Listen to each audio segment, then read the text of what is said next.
We are very blessed to have this keynote speaker here, all the way from Seattle. I don't know if y'all are hip to leafly.com, but they're an amazing website. They have all sorts of educational and informational videos and articles, and I write for them, so I'm very excited. And I'm on I think I'm on some Cannabis 101 videos too, and some things. And they have a really, really solid presence in the United States and all over the world, really. It's the internet, so you can do anything you want. But she's here to talk to us, and we're very excited. Let's hear it for the CEO of leafly.com, Yoko Miyashita. Good morning, Berlin, and thank you. Perfect pronunciation there of my last name. I'm so excited to be here with you today. What a momentous occasion. And what's sticking with me is that approval rates I read were 45% in this country. 45% approval ratings for legalization. You did this. In the US, we have 90% of the people who support legalization. And I can tell you, at the federal level, it's going nowhere. The other thing I'm excited about, I'm Japanese by background, born in Japan, raised in the US. Our legal system in Japan, very much rooted in what Germany has done. So my personal hope here is that my home country can take what you've done and replicate that. Better versions, yes, but this is the first seed. This is how it grows. So I'm really excited about the advocacy and the partnership that's come to fruition to achieve reform. It takes so much time and dedication, and many of you are in this room, Georg, Alex, so many others who've made it happen. And I wish you a heartfelt congratulations and massive gratitude for that achievement, that personal advocacy, the years of dedication. You've pushed this industry that we care so much about forward. But soak it in today, because our work is nowhere near done. That work includes transitioning consumers to legal channels, creating sensible regulation, solving the complexities of injustices that have long served, and really undoing years of negative, deeply rooted stigma. And that work has to be grounded in education about cannabis that's derived from science, research, and data.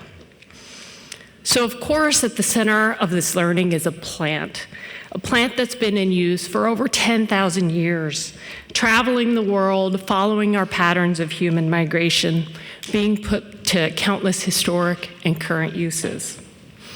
Thousands of years later, since 2010, Leafly has focused on connecting people with the long history of this plant, how it's been used, and how it can be used to enhance lives, and leveraging what we've learned about this plant and continue to learn to share knowledge and build community through our online website and mobile apps. In our second decade now, we now welcome over 70 million visitors a year who come to Leafly to research and learn about cannabis, and in North America, to purchase and order products from thousands of licensed brands and retailers. So that role we play as a convener and indirect market participant across 36 US states and Canada has given us a front row seat to watch legalization and regulation unfold, to observe how people search, buy, and consume cannabis, and to witness how thousands of businesses of all sizes seek to sell it.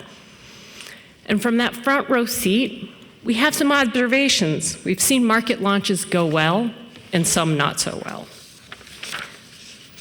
In sharing Leafly's direct experience working in this unique industry, it's our hope that you all in this room can take the lessons we've learned to win legalization in Germany and beyond. So what does winning look like? Each country and market will have to define that for themselves. But that journey, wherever its destination, it starts with breaking down barriers like stigma and negative stereotypes that impair our collective ability to allow cannabis to be a meaningful, active force for good. Good for individuals and good for local communities around the globe.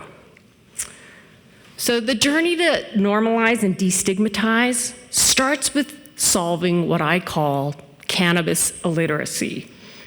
And tackling and solving that illiteracy starts with opening minds. We are all in the business of changing minds, and changing minds begins with stories. Stories about humans' history with this plant, reconnecting people with the knowledge that our ancestors for millennia have used every part of its plant, its seeds, its fibers, its extracts, for utilitarian, medical, and spiritual practices. And that's only within the last 100 years that humans have spread the seeds of prohibition, driven by a group of powerful American men who waged a campaign against the plant. Their actions weren't rooted in science or data, but in racial discrimination and misinformation. So couple that history with stories of broadly inclusive stories of communities and cultures that have leveraged the gifts of the plant. Whether it was the member physicians of the American Medical Association who came out in opposition of prohibition, or old Japanese family recipes that call for the use of hemp seeds in a traditional pepper mix, or the local communities in the US who are experiencing job growth because of the cannabis industry, or how those same communities are reinvesting cannabis tax revenues in local schools and nature conservation. We find that surfacing these kinds of stories of cannabis's everyday uses and benefits helps to wedge that door open. It enables greater learning and further understanding of this plant and its many magical properties. This is the path to destigmatization, the opening of eyes and minds to the possibility that our ancestors just maybe knew what was up with cannabis, and that the relief and efficacy that they experienced thousands of years ago can now be backed up with science and data. So keep telling your stories that normalize use and combat cannabis illiteracy. Keep talking about the relief that so many find for cancer treatment, pain management, epilepsy, and PTSD. Keep sharing new stories that change the narrative. Like Alex said, how cannabis is a multifunctional plant that can be foundational to creating a green economy. Because when a society is broadly educated, people are able to make informed decisions and become better participants in cannabis society. And we should be looking to our governments and regulators to join the education journey and to incorporate that knowledge into their decision-making, to help their citizens overcome cannabis illiteracy, and to invest in and share in science-led research that expands beyond campaigns that perpetuate stigma and harm hypotheses. Research about harm reduction, it's important, but it's equally important to fund research and studies that can explain why so many people consuming cannabis experience positive outcomes. We can't unlock the magic of cannabis without varied perspectives. So think about this. We're raising the next generation in a post-prohibition society. They are way more open and disposed to the plant. Do parents know enough to guide their kids through the decision of whether and when to consume? What about the middle-aged like myself, people who are looking for alternatives to alcohol or prescription drugs to treat pain or for help with sleep? And then the boomers, who are surprisingly way more open and welcoming of this plant than my generation seems to be. All of these discussions require baseline knowledge in the plant, how to consume it, its different form factors and different strains, and equally important, when not to consume it. People need to know that everyone experiences the effects of cannabis in unique and different ways. And many of you in this room know all of this, but there are hundreds of millions of people outside of this room who don't. So that's our collective mission, solving cannabis illiteracy with data and information, changing hearts and minds, and that's what paves a path to global legalization. That's a lot of ground to cover, and education is a long game. But trust that cannabis literacy will come if we stay committed and refuse to let negative stereotypes, stigma, and misinformation impede its progress. What won't come nearly as slowly, I hope, is building sufficiently robust, developed channels for procuring legal licensed cannabis. What we've consistently seen at Leafly is that the more legal regulated access points for cannabis, the less illicit sales. In fact, through research that we did last year, we found that local municipal bans on legal stores effectively creates an economic protection zone for illicit sellers. It's really hard to keep consumers safe in that environment. No one wins, neither the consumers, the citizens, the regulators, nor the licensed operators. Just as I said when I started, I'm really excited by Germany's move here. The right to grow this plant at home because gardening is not a crime, and to procure it through the social clubs. But we need to ask, are these channels broad enough to allow those who are seeking access to the plant the ability to get it? A Canadian provincial leader once said to me, "It makes no sense to legalize cannabis only to regulate it back into prohibition." Prices and taxes are also a key part of that access. Priced or taxed too high, consumers flee back to the illicit market. And there's more research to be done, but in the US, we've found that at north of 33% in a price disparity, consumers shift back to legacy spending patterns. And governments and municipalities must resist the temptation to tax or regulate operators out of existence.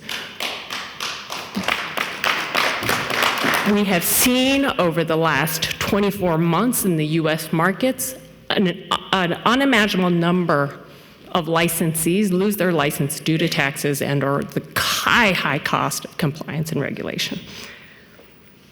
And operators, remember this is a crop. Prices will remain high while supply remains constrained. But when the wholesale prices of the crop fall, so will your revenues. So build your businesses understanding the eventual economics of supply and demand. So my final lesson to share, and really this is really a wish list. If I could turn back the clock and redo what we've done in North America so far, these would be the prescriptions. Deal proactively with the criminal justice implications of prohibition. In the US, many states have committed to the automatic expungement. That's the eradication, the deletion of criminal conviction records. But some, like my home state of Washington, we were one of the first states to legalize cannabis for recreational use. We have an expungement bill, but it's not automatic. And what that means is each individual must go and seek that expungement on their own. We have a highly burdensome court and administrative system, so that is practically impossible for people to navigate. Expungements shouldn't be, the criminal justice pieces should not be an afterthought, because if you've been arrested or convicted for something that's no longer a crime, you shouldn't be treated like a criminal. I understand that there are advocates in this room who support the removal of cannabis offenses, and my hope is that you learn from our shortcomings on this front. Address these convictions proactively, invite these individuals back into society and back into this industry where they can contribute invaluable knowledge on how to cultivate and distribute this plant. So the era of wielding cannabis as a weapon or tool to destroy individual lives, that time is past.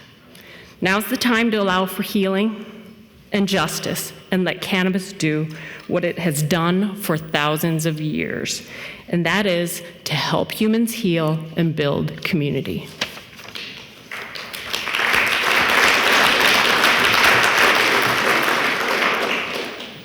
It's a profound privilege and a responsibility to be a part of the legalization story, but to serve the full magic of this plant, halfway done is not an option. Legalization is but a stop on the long journey.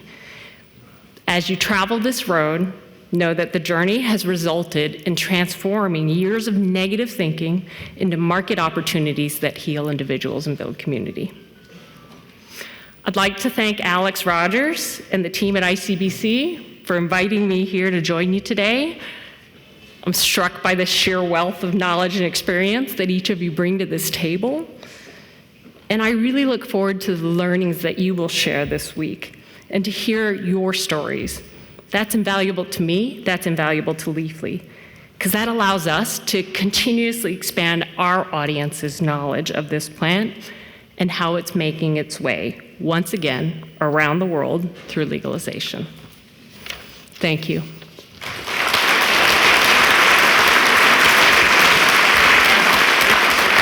Yoko Miyashita, that was wonderful. She makes a lot of good points about the